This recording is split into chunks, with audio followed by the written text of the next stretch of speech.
నమస్కారం అండి. నేను చీరాల నుంచి వస్తున్నాను. నా పేరు శ్రీరామచంద్రమూర్తి. నేను వ్యాపారం చేస్తూ ఉంటాను. నా వ్యాపారంలో ఒడిదుడుకులు వస్తున్నాయి బాగా.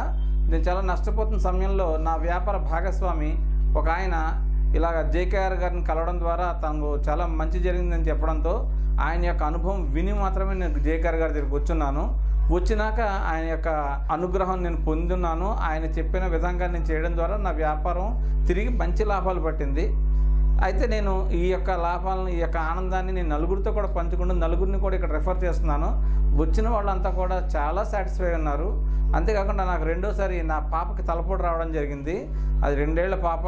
ఆ పాపకి తలపోటు అంటే కూడా ఎంతమంది డాక్టర్లు తీసుకెళ్ళినా కూడా తనకి తగ్గలేదు. మళ్ళా నా జేకేఆర్ గారిని మళ్ళీ నేను రిక్వెస్ట్ చేసి గురువుగారు ఏంటి సమస్య చూడమని చెప్పనగా ఆయన కొన్ని పరిష్కార మార్గాలు కూడా చూపించున్నారు. దాని ద్వారా మా అమ్మాయి బాగా రికవరీ జరిగింది. ఇప్పుడు మా అక్కని తీసుకొచ్చున్నాను. అంటే తనకేదో సమస్య ఉండడం వల్ల వచ్చున్నాము. నేను ఖచ్చితంగా అనుకుంటున్నాను ఈ సమస్య ఖచ్చితంగా సాల్వ్ అవుతుందని చెప్పేసి నేను మనస్ఫూర్తిగా నమ్ముతున్నాను. అయితే రకరకాల సమస్యలతో మనం అందరం బాధపడుతూ ఉన్నాము. మనకు తెలిసిన వాళ్ళని గురువుగారి దగ్గర తీసుకురావడం ద్వారా వాళ్ళందరూ కూడా చాలా ఆనందపడతారు.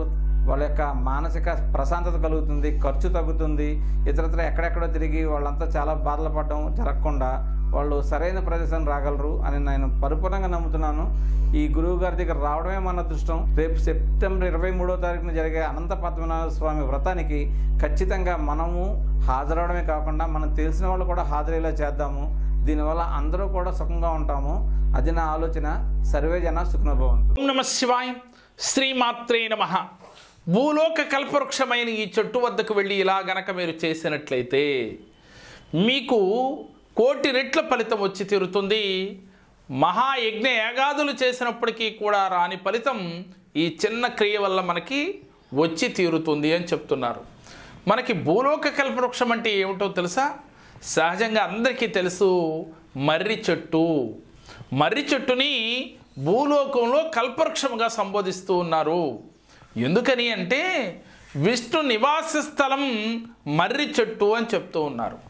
అటువంటి మర్రి చెట్టు ప్రతి గ్రామంలో కూడా పల్లెటూరులో మనకి 1-2 ఉండే. ఎందుకనంటే ఆ మర్రి చెట్టు కింద గ్రామంలో ఉన్న ప్రజలందరూ కూర్చుని ముచ్చటించుకుంటూ ఉండేవారు మండు యాసకాలంలో కూడా.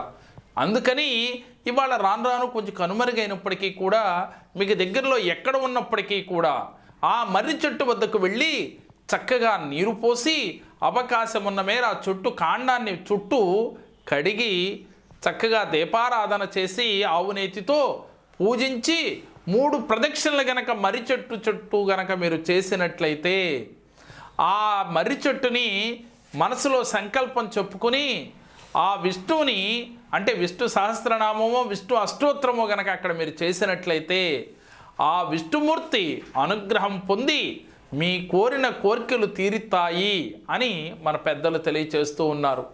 ఈ భూలోక కల్పవృక్షానికి అవకాశం ఉన్న మేర గనక మీరు ప్రతిరోజు నీరు పోస్తూ ఇలాంటి క్రియలు గనక మీరు చేసినట్లయితే మన కోరికలతో పాటుగా మన ఆర్థిక ఇబ్బందులన్నీ కూడా సత్వరమే తొలగిపోతాయి.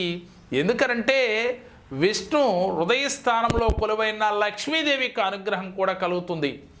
ఎందుకంటే లక్ష్మీదేవి ఎప్పుడైతే తన భర్త అయిన శ్రీహరిని ఎవరైతే ఆరాధిస్తారో వారి ఇంట కొలువై ఉంటాను అని అమ్మవారు ఎప్పుడు చెప్తూ ఉంటుందని చెప్తూ ఉన్నారు మన పెద్దలు, మన శాస్త్రాలు.